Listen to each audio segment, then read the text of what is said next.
안녕하세요. 22학년도 상한학교 국어영역 기출문제를 한번 보도록 하겠습니다. 오늘은 최승호의 누에라는 작품을 볼 건데요. 12, 14번 문제에서 나지문에 수록된 최승호의 누에입니다. 우선 최승호 시인 같은 경우는요, 현대 시인 중에 유명한 시인입니다.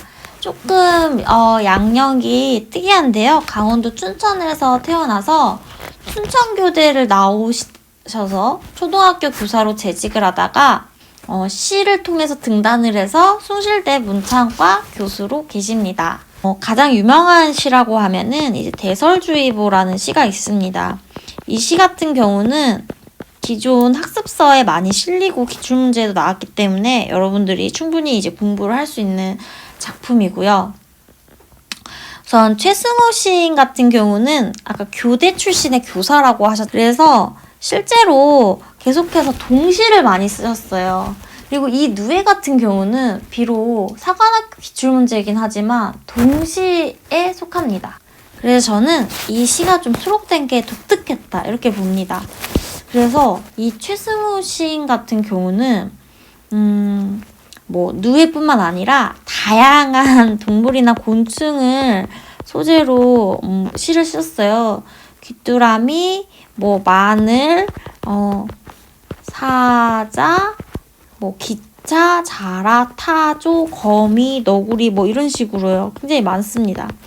그래서 여러분들이 찾아보면 그 최승호 시인의 말놀이 동시집 이런 식으로 시리즈물도 있으니까 궁금하신 분들은 한번 검색을 해보면 됩니다. 그리고 이 시 같은 경우는 누에라는 시적 대상을 소재로 한 시입니다. 자, 그래서 우리 시를 볼 때는 이 시가 화자의 감정 중심인지 화자 중심의 시인지 아니면 화자가 바라보고 있는 대상 중심의 시인지 그걸 파악해야 되잖아요. 이 시 같은 경우는 아주 전형적으로 대상 중심의 시다 이렇게 생각하면 되고요. 정말 어려운 내용은 없습니다. 자, 먼저 시의 전문을 읽어주시고 네, 여러분 시의 전문을 다 읽으셨죠? 자, 그러면 강의를 시작할게요. 자, 여기 보면 누에들은 은수자다라고 나옵니다. 여기서 누에라고 하는 게 바로 이 시의 대상이자 아주 중요한 시적 소재가 됩니다. 그러면 은수자란 뭘까요? 이 은수자는 좀 어려운 말이긴 해요.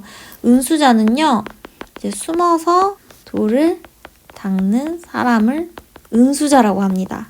그런데 여러분, 시인들이 자연에 대한 시를 주로 쓰잖아요. 또는 자연을 대상으로 하거나 자연이 배경이 되는 시가 아주 많은데요. 여기서 이 자연은요, 보통은 거진 인간의 삶을 형상화하는 경우가 굉장히 많아요. 그래서 이 시 같은 경우는 이 누에의 모습을 통해서 인간이 가져야 될 어떤 바람직한 모습, 그런 것들을 보여주고 있습니다. 자, 누에가 왜 숨어서 돌을 닦는 사람인지 의인화를 해서 표현했는지 한번 볼게요.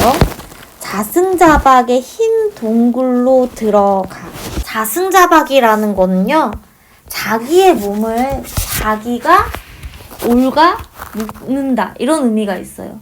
그리고 이게 불교적인 용어로요, 불교 용어로요, 자기 마음으로 번뇌를 일으켜 괴로움을 만든다 이런 거예요. 그러니까는 누에는 어떤 도인 또는 아주 높은 경지에 있는 사람 이렇게 보면 됩니다. 흰 동굴로 들어가 문을 닫고 조용히 몸을 감춘다. 이게 누에가 사실은 그 자기의 허물을 벗는 모습을 형상한 거거든요.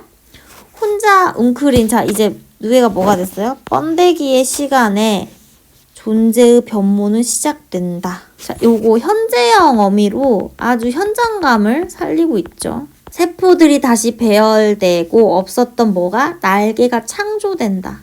지금 이 과정 굉장히 구체적으로 누에의 어떤 생명력 이런 거를 보여주고 있는데요. 여기까지 이제 중요한 게요.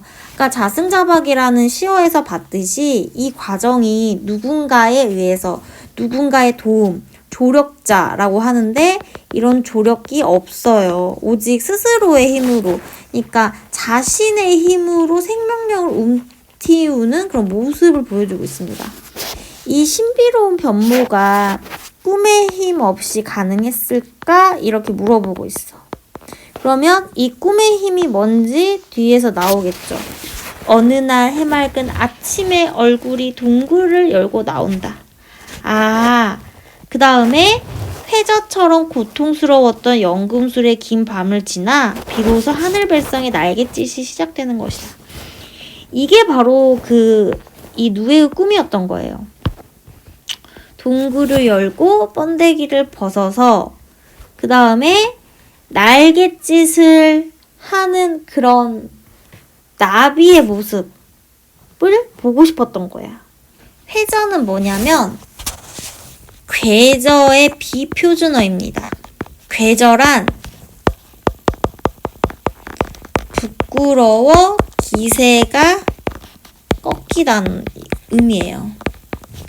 그래서 괴저폐렴이라고 하면은 폐가 괴저돼서 혈액 공급이 안 돼서 세균 때문에 큰 덩어리의 조직이 죽는 거를 괴저라고 하거든요. 그래서 이 회저라는 건 그 번데기의 과정이 굉장히 고통스러웠다는 걸 얘기를 해요.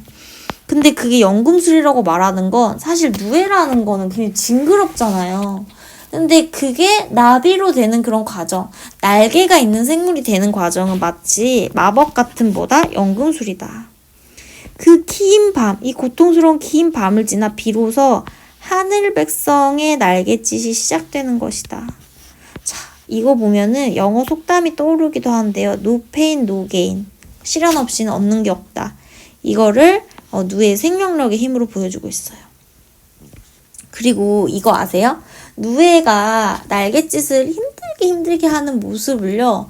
사람이 인위적으로 이렇게 구멍을 뚫어주면 그 나비가 나오지 못하고 죽습니다. 그래서 밖에서 구멍을 뚫어주는 누에의 왕은 없다라고 얘기를 하는 거예요. 그래서 이 누에의 어떤 주체성, 주체적인 생명력 이런 걸 얘기하는 거예요. 누에들은 언제나 자신들이 벽을 뚫어야 하며 안쪽에서 뚫어야 한다라는 것을 어떻게 하고 있어요? 잘 알고 있다. 그래서 누에의 속성을 얘기를 하면서요. 이 누에에 따라서 인간의 삶을 한번 적용해 본다면 이 인간도요. 사실은 뭔가 되게 남에게 의존을 하려고 하는 우리의 속성이 있습니다. 그래서 남이 도와주기를 원하고 남이 나를 이끌어주기를 원하고 약간 이제 수동적인 그런 모습을 가지고 있어요. 근데 우리가 이제 수동적이라고 생각했을 때 이 시를 접한다면 누에조차도 자신의 그런 성장을 위해서 하늘 백성의 날갯짓이라는 성장과 성숙을 위해서 스스로 고통스럽게 노력을 하는데 과연 인간이란 존재는 나 자신이 내가 나를 단련시키기 위해서 또 내가 성장하기 위해서 얼마나 노력을 하는가 내 나름대로의 어떤 자아를 성찰하고 뭔가 시련과 고난한테 스스로 극복할 수 있는 그런 힘을 가지는 게 중요하겠다. 이런 인간 개인에 뭐가 올 수 있냐면 이제 깨달음을 이 시에서 사실 얻을 수 있는 거예요. 그래서 비록 누에라는 대상을 동시로 표현한 그런 시들 중에 하나이지만 스스로 시련을 견디면서 새로운 존재로 우리가 다시 태어나야 된다. 이런 중요한 메시지와 교훈을 전달해주고 있는 시 누에였습니다. 오늘 강의 여기까지고요. 다음 시간에 다시 만나요. 좋아요와 구독 꼭 눌러주세요. 안녕.